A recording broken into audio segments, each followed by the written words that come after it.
KC Laboratory. Sponsored by Emprise Bank. It's the KC Laboratory presented by Emprise Bank, member FDIC. Thank you so much for spending a little bit of time with us here today. My name's Kent Swanson, and we are really excited to be getting going a little bit more normal here in the laboratory here on KC Sports Network. So excited. I'm going to be doing more consistent shows here in June. Got a little bit of time in May, and now we're kind of full steam ahead. So thank you for watching on YouTube, listening, wherever you listen to podcasts. Appreciate you all. And we got a lot to talk about today. And here to help me do it are my dear pals. First, find him on Twitter at Chief in Carolina. Maddie Lane, how are you doing, my dear pal? I'm doing good. I'm glad we're getting back in the swing of things. You know, it kind of feels different sitting here now watching Kent, knowing that you guys are going to be watching him during this entire introduction. So, it's something got to get used to here. Like all of this, Kent is now live to everybody in video format when he's given this intro. And Craig and I are trying not to laugh from whatever we were talking about, pre-show when we started recording. And I guess I could bring him in. Craig Stout is also here with us. You can see him on the video as well with his very handsome, very, very well-kept beard. Craig, how are you doing today, buddy? It's not all that well kept. It's not as well kept as Kent's was last week when he unfortunately missed the podcast and we showed just a picture of him. It was a perfect beard. Perfect.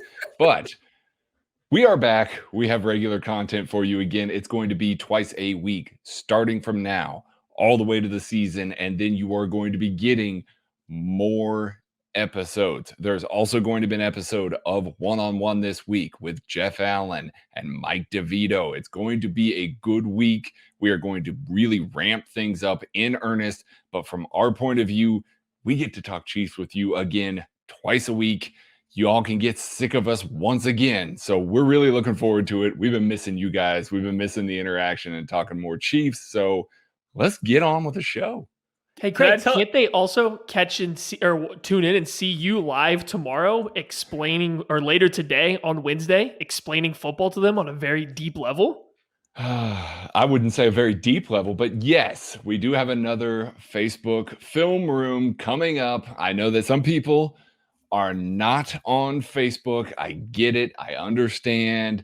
This is a way for us to get stuff out initially. There will be it will adapt as we go forward here. But if you go to the KCSN Facebook page, KC Sports Network on Facebook at 8 p.m. Central on Wednesday, June 2nd, I'm going to be talking about GT counter and Oklahoma's usage of it, talking about some RPOs, talking about some different looks, some things that we might see for the Chiefs with their new offensive line. So be on the lookout for that if you are interested in offensive line play, which I think we all are after watching the Super Bowl last year.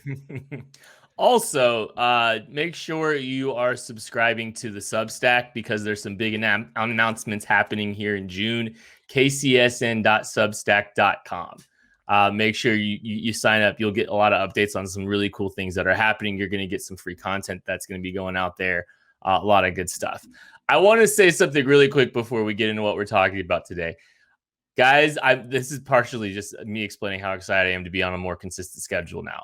Last week, I forgot to take out the trash, and my garage smelled horrendous. And it's because normally on podcast night, I remember right before to take the trash out. That's why you're always late. The dots are connecting now. I see it. Give me a break. My kid's birthday was this week. But yeah, no, it just like I've had this like routine, and part of my routine was taking the trash out before I was getting all my bad takes out right before the show started. And I still don't have much of an excuse. Okay. Some will argue that. Yeah, no, several. Like Maddie will definitely argue that. I would never argue. Ever.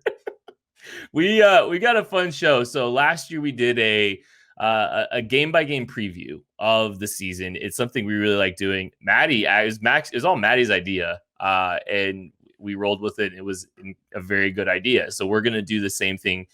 It's a high level view of a lot of different things about the teams that the Chiefs are going to be playing. We go in order. So we're going to start with week 1, the Cleveland Browns. And we start with this. Let's talk about the quality of this roster that the Cleveland Browns have, Craig. I mean, I think that when you talk about Cleveland, you are talking about the new additions, the guys returning, and all of a sudden you've got the national media blowing them up as one of the more talented rosters in the NFL.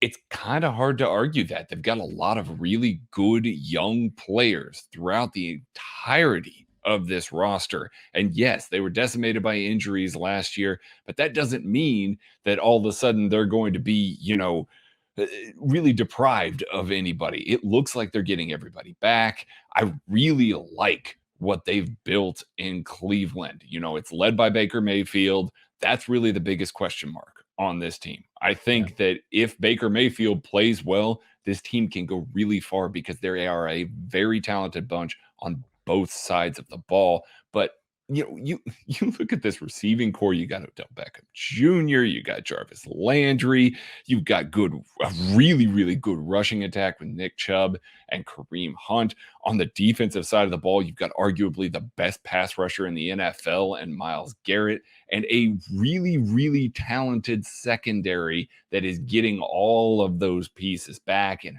added some new ones. So I do think that the quality of this roster, starting out week 1, I mean, the Chiefs, I'm going to say it, have the best roster in the NFL because of Patrick LaVon, Mahomes, and, the rest of the pieces. But this is right up there. It's in an upper tier in the NFL. So I'm really looking forward to this. I think the Browns roster is just kind of in an interesting spot because, like Craig went through there's a lot of talented players here. They have guys that hit the high end. They have guys that fill out the middle. Like, they have a relatively complete roster when you start looking through it. But you always come back to what is the big sticking point in the NFL anymore, and that's quarterback. Baker Mayfield, he's had some good plays. He's had some bad games. We've seen him play good and bad. It's just, what are you getting from Mayfield on a day in and day out basis? And that's really what the Browns roster comes down to. I would even go as far as his connection with Odell Beckham Jr. has never really materialized to be something consistent. So as talented as they both may be, they haven't meshed particularly well together. So it looks great on paper, but once the game starts, I don't think those two guys are always working as good. And then when you flip sides to the defensive side of the ball, that linebacker room would scare me. We talk a lot about the Chiefs linebackers not being great. The Browns linebackers might be a step below that. They added Anthony Walker, who might come back later up as a new addition, but he's their best linebacker bar none. And I would think that he's not quite up to Anthony Hitchens' level. And then after that, there's just not the talent, the young guys coming in that the Chiefs have brought in. So it's just a good comparison point. That second level is kind of scary. I mean, you're going to do my man Sione Taki like that, aren't you, Maddie? Look at that. There's a little Jeremiah Owusu-Koramoah shade going out there too. No, he's a safety. He is going into their secondary. That's not shade. That is where he's going to play in the NFL because he is not a linebacker. He never was a linebacker. Anybody that said he was a linebacker was wrong. He was a safety through and through from day one. That's where he got drafted. That goes into a talented young secondary who most of them haven't really proven much at all in the NFL. So there's a lot of talent there, but they do got to kind of wrap it all together. I think that's a point that could become potential strength. But right now, it's just pretty much Denzel Ward and John Johnson and a giant unknown after those guys. Talented, but unknown. They're in a unique situation. I think the Cleveland Browns is because they went through a collection of talent phase with John Dorsey, where he was just trying to cobble up and grab any player at a discount. So yeah, we're going to take Mack Wilson in the 5th round, for instance, at the linebacker position. They're going to go and take some really aggressive swings, and they're not really going to be afraid of much character or anything.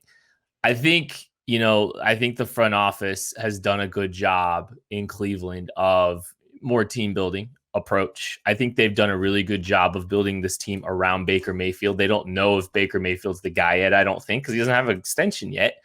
But I think make no mistake about it, this football team is a playoff team, a very clear and obvious playoff team. It's just Baker Mayfield is the one that determines the ceiling of this team, if they are a legitimate contender or not, because everything else around Baker Mayfield is 100% ready to go out and be one of the best teams in the AFC, bar none. And it is, it's sometimes I feel like we had this conversation a lot last time we had this exercise. It always comes down to the quarterback. Some teams do a better job of building around their quarterbacks. And I think the Browns are one of the teams that really have, and deserve, some credit for how that they have built this thing. So, and I think you got to talk about the quality of staff too. That's another thing that we always talk about in these game previews. And Kevin Stefanski deserves a lot of credit for what he's done 1 year into this gig. Maddie. Yeah, Stefanski's done a great job kind of getting this team an identity and getting them a path to where they're going. I think you can look back a couple years before he got there, and yeah, the Browns had some talent. There was some good players on the roster, but once he came in, he gave them a direction that they needed to trend to, and he's got them there. And I think he's made some good hires along the way. I'd say Bill Callahan, their offensive line coach, might be the best offensive line coach going in the NFL right now. And that's how they're able to just consistently cycle in talented players, but new guys to this offensive line unit and still produce one of the better offensive lines in the NFL that protects Baker Mayfield. So does Stefanski's team. They've done a lot to protect Baker Mayfield through their staff hirings, the way the team is designed, but they've done a good job bringing these guys in. They've done a good job surrounding the players that were there when he took over. So I have to give Stefanski 2 thumbs up for the job he's done since he's been there. Yeah, Stefanski has done a phenomenal job, and at a hire that some people had some questions about, was a GM that was looking favorably upon another coach, really kind of trying to shepherd him into that role. And he really has done a great job with that. And like Maddie said, Bill Callahan is awesome. That offensive line has absolutely hit their ceilings each and every year. That's why you see their run game be as effective as they are. That's why you see teams having to overcommit to play action passes, and why Baker Mayfield succeeds so often with those play action passing game, because the linebackers in that second level really have to play downhill to beat that offensive line. The eye is going to be on Joe Woods and that defense. The talent's there. If he can come out here and he can really produce at a high level, I think that that's going to take them a long ways. I think that that's really where the onus on everything was. It was pretty decent last year at times when they had some players healthy, but obviously they ran into a big buzzsaw there in the playoffs against the Chiefs and eventually Chad Henne. So, I mean, it is, I just had to get that little needle right up in there. Had to. But I mean, like, he's really got to be the guy. He's got to be the one that makes the big step up, because the offensive side of the ball is pretty well taken care of from the coaching staff. I do want to say that the guy that I think is probably the most important might be Jeff Howard. That's their defensive backs coach. They have a ton of young guys in that secondary. Ton of guys without a lot of NFL experience and all the talent in the world. So he's got to be the guy to unlock those guys. He's got to be the ones that can really trigger and transform those kind of guys the way that we've seen Sam Madison do it in Kansas City.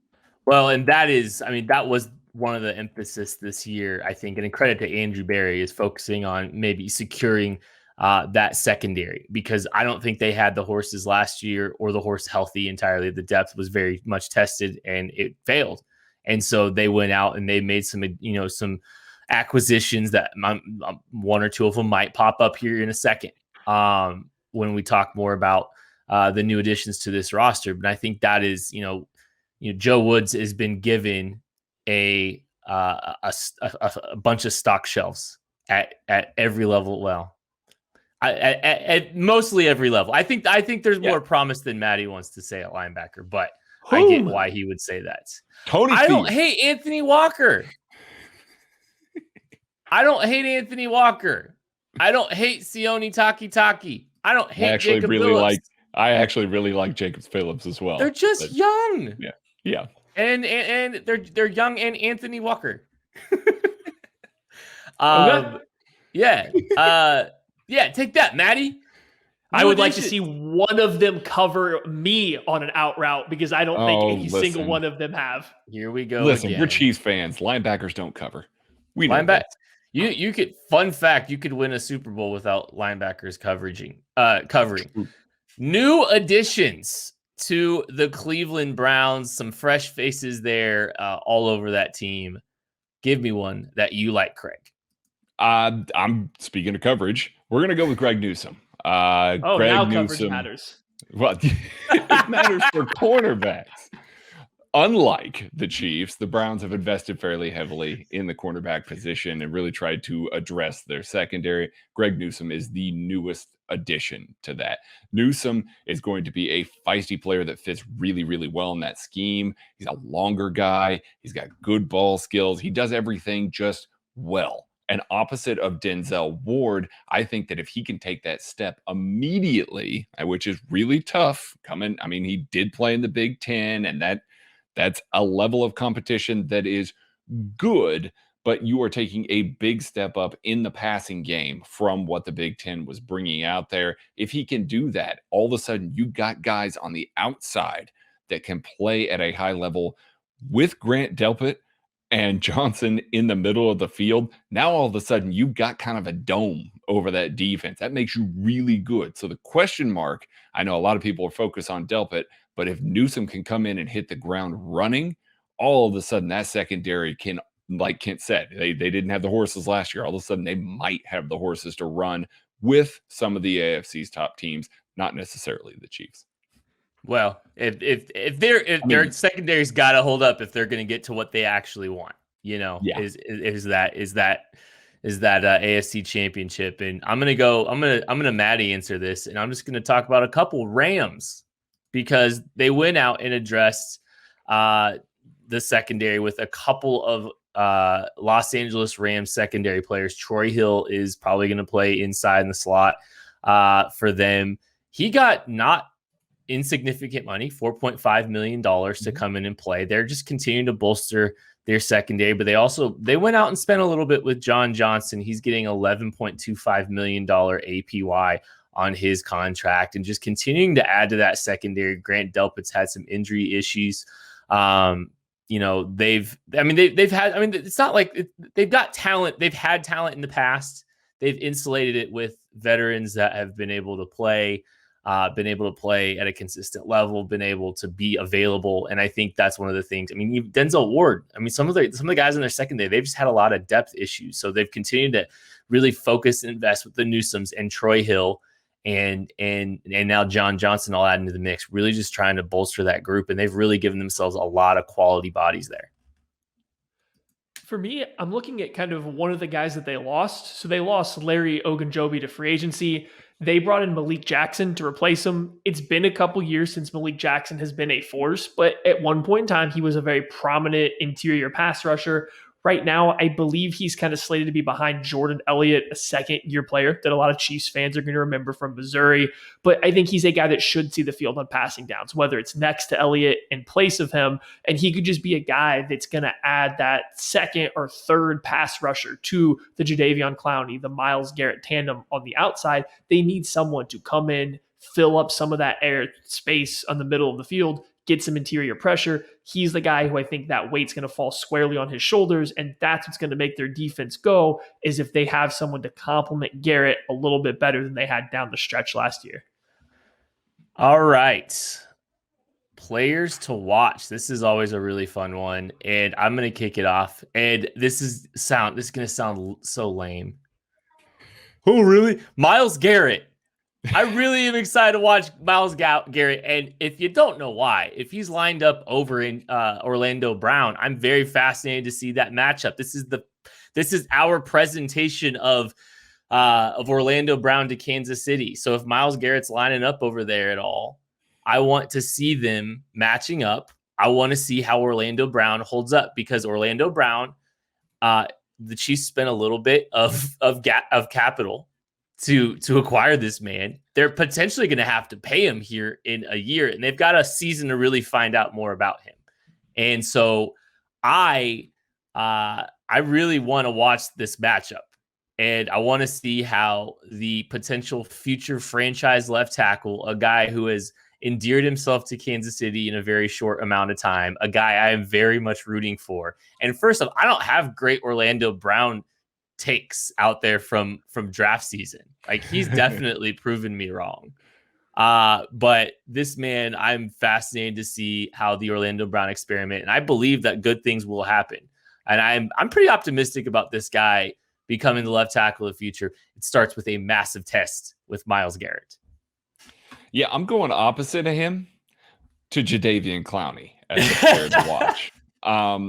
I don't, I'm not one of these guys that's going to be banging the table and say that the Browns really got this huge, massive steal with Jadeveon Clowney, but that doesn't mean that he's a poor player. Like, he's still a really good edge, and he's going to complement Myles Garrett really, really, really well. Now, it remains to be seen if he will ever really capture the lightning in the bottle that we've seen the flashes of that haven't translated to the sacks throughout his career so far, but he's in the best chance to do it along this defensive line, along with, everything that they've got going here. I bet the Browns are going to score plenty of points, so he's going to get ample opportunities to rush the passer. So with that in mind, I think that Jadeveon Clowney, with all the focus on Myles Garrett, is going to see more advantageous matchups. It's if he can take advantage of that. He's got Takk McKinley behind him, so it's not like they've got a guy behind him that can't rush the passer. So I wonder how short the leash will be for Jadeveon Clowney as an edge rusher. I'm just very curious to see, because I think this is the best position for him that we've seen yet. I'm incredibly tempted to start drawing parallels between Anthony Hitchens coming to the Chiefs and Anthony Walker going to the Browns, just so we can put it to rest how not good their linebacker group is after earlier. But I won't. Instead, I'm going to take the low-hanging fruit. Baker Mayfield. This team goes as far as Baker Mayfield takes them. I feel like the Browns are kind of creeping up to that territory where the Buffalo Bills were last offseason, to where you can see the talent on the roster. If their quarterback all of a sudden makes that final step, if that quarterback becomes this fringe or true MVP candidate, they're going to be a real team that matters. If he doesn't, if he continues to need to be protected on a game-in, game-out basis, if he's going to come out and be inconsistent when all the pressure's on him and not on he's getting these free play action passes is the only time he's operating well, if that's the case, they're going to continue to be an early out in the playoffs like they have been, like they were last year. So it's on Baker Mayfield. What kind of step is he taking with Stefanski now? And it actually looks like Craig's bursting at the seams to get back in here. I am. I really am. Okay, so I'm going to put this to you guys, both of you here, and I need just a short answer. I'm going to ask you 2 questions. Is this a game? It's a game. Is this Craig's training Wait a camp second. game? No. You cannot step on Youthful Regis's toes. I am not Youthful Regis. I will never be Youthful Regis. Never, ever, ever. But I'm going to pose to each of you a question here. I want you to give me just a short answer, and I got a second one. Question number 1. Maddie, the Browns will beat the Chiefs if Chad Henne has to play. Nope, that won't work either. They won't. Such a Maddie answer. He's right. That was where I was going. Do you have a realistic answer, though? Is there anything that you believe that the Browns can line up and do to realistically beat the Chiefs? I mean, Baker's got to play above his head. I mean, the play action game's working, the run game's working. The Chiefs don't have an answer to stop anything, and Baker plays above his head and gives them a chance. And I mean, if it turns into this team has enough firepower that, if Baker Mayfield doesn't make 1 or 2 of those critical mistakes, he can win in a shootout, and that could happen. Okay. So Maddie? Can I come back in with another answer real quick? Yes. Yeah, I just want to say you can give a real one. The Chiefs' offensive line is going to be a work in progress week 1. If you want to put Myles Garrett over Mike Rimmers at offensive tackle, who I know Chiefs fans have fond memories of playing right tackle last year, I just want to be very clear. Mike Rimmers was a passable tackle last year, I believe. That's what it looked like to me, and I don't think I'd ever seen the Chiefs give so much help to an offensive tackle that Mike Rimmers got last year. So if the Browns want to slap Myles Garrett over Rimmers for the entire game, attack that right guard as well, that's where I think you can maybe have success and really shut down the Chiefs offense. Okay. Second question, real quick here. Who is the player that the Chiefs have that wins this game for them, not named Patrick Mahomes? Kent, go first. Let's go with Chris Jones. Quick interior pressure, shooting some gaps, and getting that quick. I don't think Baker's going to respond well to quick pressure. I don't think Baker responds well to pressure. And if he has to get too creative, I think that's when bad things happen. So Chris Jones creating quick interior pressure. Addy? Travis Kelce, because that awful linebacker group's trying to cover him. I just wanted to give you the opportunity to really windmill dunk on that linebacker corpse again. I'm gonna give round one to Kent. We'll see what happens with the Ravens here at the end of this. We'll see. Take that, Matthew. Week 2. Speaking of the Baltimore Ravens, the Chiefs travel to Baltimore to play the Ravens, and we're gonna this is kind of the format, just so you guys know. We're gonna do 2 a week. And so we got to talk a little bit here about Cleveland. Now we're going to go ahead and talk about the Baltimore Ravens now and the quality of this roster. Craig, what do you think? I mean, it's obviously a step down from the overall quality of the roster of the Browns. I do think that the Ravens have some really good players. I know everybody wants to dunk on Lamar as a passer, but he is a very dynamic player. He is a matchup problem, not necessarily for Steve Spagnuolo, historically, but he is a guy that does create some issues you got to pay attention to. They added a lot of receivers. Sammy Watkins is there now. Hollywood Brown, if he's still healthy in week 2, that's a big if. I understand that. Rashad Bateman, they've got a lot of guys for Lamar Jackson to throw the ball to, and they've still got those excellent tight ends that they just keep stockpiling. The question's going to be on defense. Can they put together a passable enough pass rush to really affect the AFC? That's the major question, because on the back end, they've got good secondary players. They've got some good linebackers. I will say it. They've got good linebackers. I can't wait for Maddie to come in and just tell me how wrong I am, but I do like their linebacking core as a young linebacking core. I just think that it's going to be the pass rush, as it has been now for years for this organization, but I don't know that they really did enough to address it this offseason. The Ravens are in an interesting spot because they've had to completely rework their offensive line. I think losing Marshall Yanda last season to retirement really hurt them a ton. And then obviously losing Ronnie Stanley later on really threw kind of a wrench into their plan. But so now you're getting a better right guard, bringing in Kevin Zeitler, but you're also bringing in a guy that was playing left tackle and Alejandro Villanueva to play next to him. Those guys haven't played next to each other for a while. The other interior spots weren't great last year. So there's a lot of guys, whether there's some talent on this offensive line or not, there's a lot of guys that are going to have to learn to gel, going to have to learn to play with each other in a rather unique offense. It's not going to be as straightforward as what they've been doing. These guys have been doing with other teams. So there might be a little bit of a learning curve there. And that's even and having to rely on Lamar to get the ball to his weapons, which he can do at times. Other times, he's very much struggled to do so. So the weapons can be as good as they want. If he can't get them the ball, whether he doesn't have time or by his own ability, that's going to be one issue. And then the flip side, yeah, the Ravens have been a huge blitzing team over the last couple seasons to create pressure, but they don't have anyone to win one-on-one right now to generate pressure. Judon was never a good one-on-one pass rusher, but he was still the best option. Now you're relying on an aging Calais Campbell who hasn't been an excellent pass rusher in a couple seasons. That's it. That's your one-on-one threat. Yes, they have a rookie, but he's going to need some time to develop. I know someone's going to bomb in with Jason Owa, but he's going to need some time to get accustomed to the NFL game. So I see some holes on both sides of this roster.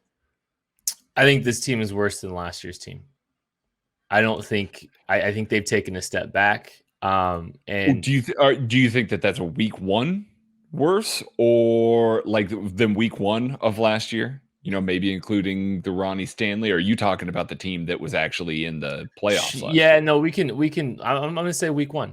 I'm going to say week 1, even with Ronnie Stanley back in the mix. I think this team is worse. I think that there's a lot of things that on paper look like they could potentially, there's a ton of intrigue at the receiver spot. Now, Lamar has to rise to the occasion and these guys have to develop. better than they have. And some of the concepts need to get maybe a little bit more complicated and more diverse. There's a lot that needs to be unpacked there. So on paper, I think some of these things make sense for the receiving core. And I think there's some things and some guys to be excited, and someone will rise to the top, I'm sure. But I look at this group and like Maddie said, pass rush. I'm excited about Jason Owa, but I don't know if I'm excited about Jason Owa year one. I'm looking at, some of the additions that they've really made. I don't think they're gonna have a hard time generating pressure. They're gonna have to lead the NFL in blitz percentage this year again. And I think there's just a lot of unproven players on this roster. I think on paper it makes sense. I think, losing Orlando Brown feels like it could be a pretty big loss. Kevin Zeitler being in the mix is pretty. I think that'll prove to be a really quality value add. But I don't know. I don't love the roster construction, and I'm kind of fascinated at how it's all going to play out, and if Lamar's going to elevate some of those guys. Quality of the staff, Maddie, what you think? It's essentially the same staff that's been there for a couple of years, which has been a good staff. I know Greg Roman's got under a lot of scrutiny most specifically last year, because his offense wasn't taking advantage of something. Like, maybe, hear me out, maybe the offense that worked the year before stopped working as well because the opposition got the film on it and then attacked the weaknesses of it. Maybe that is why Greg Roman's offense didn't look as good. No. Yes, there's some stuff that he can do, and I imagine you will see some new wrinkles this year, but let's not pretend like everybody going into last year's games, the Ravens didn't know what their strengths were and what their weaknesses were and how to make them play to the weaknesses. You can't put that all on Greg Roman when you're operating that style with that style of quarterback. I'll let Craig talk about Don Martindale across from him. I'll just stick to my saving of Greg Roman. Yeah, I was going to defend Greg Roman if you didn't, so I'm glad that I don't have to. The man's really good at what he does. Don Martindale is also amazing at what he does. Don Martindale is a ballsier Steve Spagnuolo, and that is saying something. Like, Don Martindale will throw everything at an offense. Like, you listen to these guys talk about going up against the Ravens defense, like, nothing is off the table. They're throwing the entire kitchen sink, 4 of them at that. They went to a public bathroom, took all the kitchen sinks off, and are throwing them at you as an offense. It's really hard to play against him because he is so unpredictable. He has the horses to blitz from that second level with Patrick Queen, with Malik Harrison. Like, they've got really quality players that can come from everywhere and that know how to play together in the secondary to help cover up when they do have to go cover zero, when they have to do some of these exotic shifts and stuff like that and rotations in the secondary. They're just a really well-coached team. And we've seen that time and time again. Yes, they are beatable. We have seen the Chiefs get after them a few times, but it's not because the Chiefs really, overpowered them with anything special or anything like that. They had to get out their big playbook. Like, they had to really go above and beyond to beat this Don Martindale team. So just a really, really quality staff with those 2 guys alone. And Chris Horton is a good special teams coordinator as well. So, I think that they've just got a really top to bottom good staff. I think Andy actually does a really good job against teams that want to play as aggressive as the Ravens do. He loves to play off of instinct and tendency, and he's got such a good pacing. He will speed you up when he wants you to play fast, and he'll slow you down when he wants you to think a little bit longer and stuff like that. And that's why the timing in which he operates with a lot of his play calling, and I think it really manifests itself sometimes against the Ravens. 2 things. I think Wink Martindale and his defense, it can be capped out against elite quarterbacks at times. If you can beat pressure, if you can beat these exotic blitzes and you are calm enough and capable enough to beat them, that's when you've got problems. And granted, his secondary holds up pretty well because he's got a lot of really quality talent out there in the back end. But I think that's where he can. I think that's what sometimes will get him in trouble. And Patrick Mahomes has yet to lose to Wink Martindale. I think that says something. All right, new addition to the roster. Let's talk about one, Craig. What do you got? everybody's going to be focused on Jason Owa, and for good reason. Like, he's got the highest ceiling of arguably any pass rusher that came out of this draft. But a guy that we were really high on that is also probably going to get a chance to really try and make an impact as a rookie is Dalen Hayes. He's a guy that we really loved at the Senior Bowl. He really showed his ability to work and adapt to various things. Like, he did linebacker drills in the second day of the Senior Bowl after doing edge drills the day before, after rushing from the inside as well. So he really put in the work to try and complete his game as much as possible. Now, he went in round 5. He's not going to be the most bursty guy. He's not going to really win with traits, but he's going to win with technique and work ethic. If anybody's going to soak up things and get on the field quickly, not to say that Jason Owa won't, but if anybody's going to do it, it's going to be Dalen Hayes. So I'm not going to be surprised if Dalen Hayes actually gets on the field ample snaps as a rookie, just because he can do a little bit of everything. He's going to play very assignment sound. So if there's a guy that's really going to contribute in a way that kind of raises some eyebrows and surprises as a rusher in this defense, I think it's Dalen Hayes if it's anybody on this team. I'm going to take a very Matty answer and go with the entire wide receiver group of additions that they have added to this roster. Yeah. That includes Sammy Watkins, drafting Rashad Bateman, drafting Tylan Wallace. Like, they brought in 3 guys with they used significant value to get these guys. They drafted Bateman in the first round. They drafted Wallace in round 4. They paid Watkins enough money to say, hey, you're going to be here to compete. And they're adding them to a group that already has Marquise Brown, 3rd round draft pick Miles Boykin, 3rd round draft pick Devin Duvernay. Like, they had guys already that you would hope they felt good about, and they went and added essentially an entire starting lineup of wide receivers. I'm interested to see who kind of pokes their head above the rest, who earns the most reps, who takes over once Watkins inevitably gets injured a little bit, who earns playing time before that. Just what's their plan with the wide receiver room? Are they anticipating moving on from some of their younger guys that haven't panned out? There's a lot of moving parts in this wide receiver room, and they made a lot of additions to it. Thank you so much for just cornering the entire wide receiver room. Like, that's a move you do if you go last. Thanks a lot, Maddie. I guess I have to go with Kevin Zeitler. You knew Maddie was going to talk about Tylan Wallace. You had to know that. Yeah, I was betting on it. I was ready to talk about Sam. I was ready to talk a little bit about Bateman. That's okay. I'm talking about Sean Wade. No, I don't really want to do that. Do you want to talk about Sean Wade? Do you want me to? No, I really don't. But I can talk. You know what? I can talk about Kevin Zeitler. This is a move that the Baltimore Ravens do a lot. Is they go after veterans that don't count against the compensatory formula.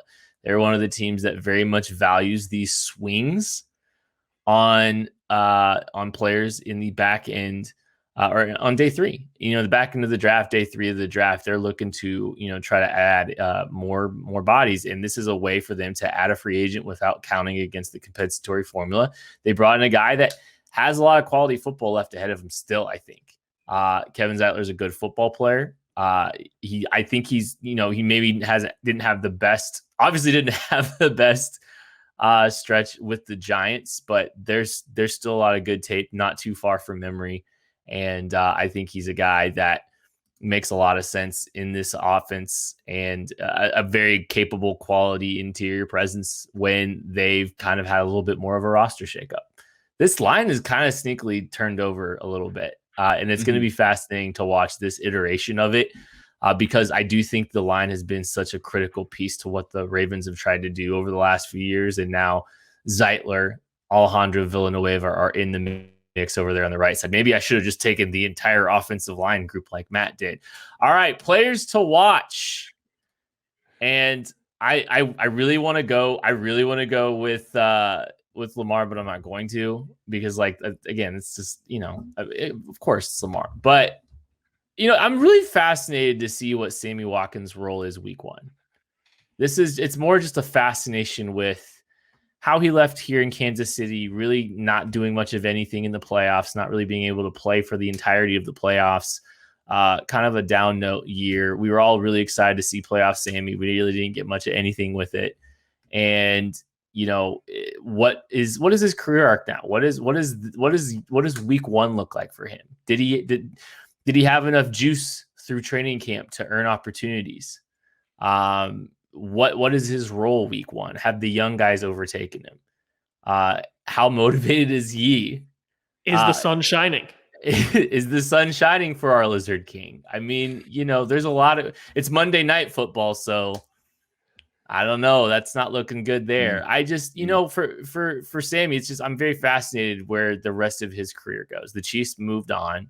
He went to Baltimore. What does week 1 look like for him? How does he respond to not being in Kansas City? All this, it's just a fascinating story from someone who very much appreciates what he did for this organization for the last, few years. I mean, playoff Sammy was a thing because he was exceptional the first 2 playoffs he was a part of here. Mine is going to be Tyus Bowser. I don't know if you guys can tell, but I'm a little concerned with what the Ravens are doing at their pass rush position. Tyus Bowser was a guy that they drafted a couple years ago.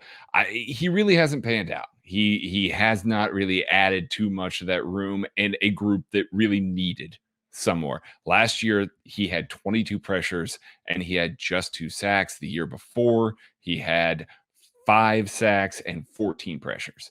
I mean, that's the 5 sacks is good. The 14 pressures is not good. He's really got to step up. What they needed to do is add a veteran presence to that room. They need somebody that they can fall back on and have a quality year from in order to bring guys like Jason Owa and Dalen Hayes along. So Tyus Bowser is going to get first crack at that. He is currently keeping Jalen Ferguson at arm's length and those very long arms that run an 808 3-cone. I think he's got the capability to transition and become the guy because he's going to get every opportunity to do it ahead of those rookies. The big season is on him this year if they want to go places. All right, I'm going to one-up my Matt answer and go with the entire defensive unit. No, I went with Deshaun Elliott, the safety. I loved him coming out of Texas, and subpar athletic testing kind of hurt his draft stock a little bit. He had a slower start catching on in the NFL. He ends up in Baltimore. Earl Thomas does Earl Thomas things and ends up out the door. And Deshaun Elliott takes over, and he quietly had a really good year last year. He made a lot of plays. He's not your typical Earl Thomas-like free safety or center fielder. He's not the rangiest guy. He's got pretty good instincts and coverage, but he makes a lot of plays coming downhill, playing aggressive from that deep post spot. And I think he had a really good first season, getting significant playing time. He's at the point where if he takes another step, he could edge his way onto one of those, top 10 safety rankings in the middle of June or something like that. He's like right on the cusp of that with another big step. And I think he's going to be in a situation where he could take advantage of the extra blitzing opportunities the Ravens are going to have to do so that Tyus Bowser can create some pressure for them. Thank you, Maddie. Thank you so much. All right. So back to the questions here. We're going to lead with Kent. Kent, same questions. You've had time to think about these things now. I didn't surprise you. I didn't think about them at all. That's good to know. Good to know that this is a professional podcast. We're staying consistent with our professionalism. What can the Ravens do to beat the Chiefs in week 2?